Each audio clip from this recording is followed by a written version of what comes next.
I guide you to find a song used in a YouTube video. For that, let's hop into the YouTube and you need to select the video which you could find that song where you need that. So let's say in this case, I'm going for this song.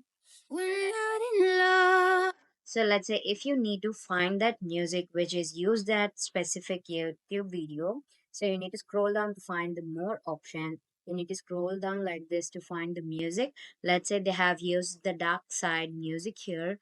So if you can't find that music option here, you need to tap on the subtitles or the captions. So after tapping on that, you could find the lyric of that specific song, and from there you could find that. So let's say in this case, I have this music option. I can tap on the music here.